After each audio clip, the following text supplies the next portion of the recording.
Today we're going to study Pirkei Avot, chapter 1, Mishna 3. It's on page 524 in the Green Siddur. And as previously, we will use the translations of Rabbi Sachs, albeit that today, with great sadness, after the heartbreaking news of his passing, we have to say, Rabbi Sachs, alav shalom, may he rest in peace. And of course, our thoughts of comfort and wishes are with his family in particular at this time. We wish them nechama. So I'll read the Mishnah and then the translation. Now this Mishnah is taught in the name of Antigonos Ish Socho, who was a student of Shimon HaTzadik, who we studied in the previous Mishnah, and has, a little unusually for a sage of Israel, a Greek name. And perhaps that is a product of his time, given the Greek influence on the land of Israel in that period. But also, he was a preeminent sage. So it shows that in some ways, the two systems could mix, even though, of course, not in every way.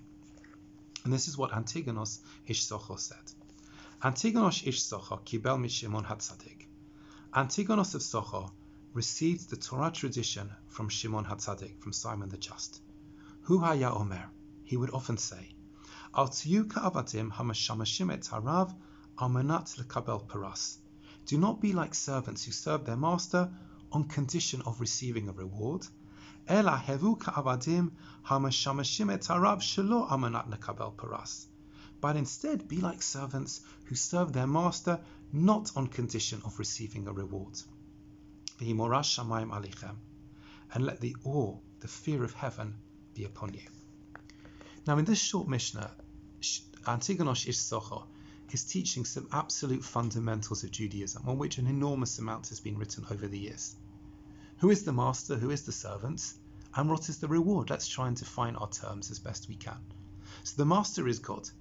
The servants are us. But what is the reward?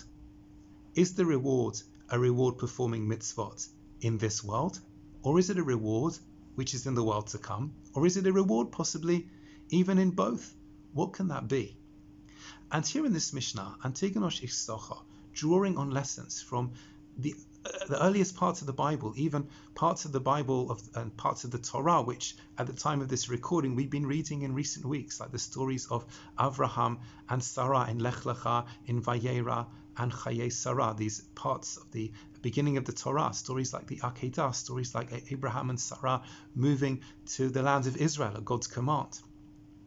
The Antigonos Ish Socho tells us that ultimately, I'll phrase it like this, a Jew does what they meant to do because that's what a Jew is meant to do. We have a mission as Jews. God has put us in the world to fulfill our mission, and we do it without it being contingent on a reward. Just, I suppose, like when we were children, we might have done certain things that we either did or didn't realize were good for us, but we did them because we got a reward. Whether it's even like coming to shul to daven because you'll get sweets from the rabbi or from somebody else. You do it because you really want the reward. But as one matures, hopefully, one recognizes that there is something important and necessary in the essence, even without getting what we think is the reward, so to speak, in the form of the sweets. There is an eternal reward which God is giving us for what we are doing, if we are following the plan and the mission of what it is to be a Jew. And Antigonos Ish Socho is saying, as our sources, both traditional and modern, explain, that reward is really not necessarily in this world, but is very possibly in the world to come as well. We shouldn't do things on condition of receiving the reward, but there is a reward. And this was a major philosophical debate in his time and subsequently. It's perhaps best illustrated by some of the disputes between the Pharisees and the Sadducees. The Pharisees, the Brushim, representing the authentic chain of Jewish tradition, and the Sadducees, the Tzedukim, representing a chain of Jewish tradition that was not authentic. Many disputes between them. This is but one of them.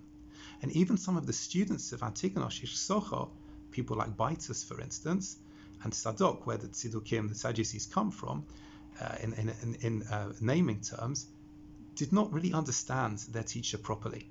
As if to say, the Pharisees would say, we might not see a reward as we understand it in this world, but there is a world to come. There will be a great reward there. Whereas for the Sadducees, simply put, the reward is in this world. What's the point of doing something if you can't immediately get a tangible reward from it? And this has enormous ramifications in our approach to performance of mitzvot.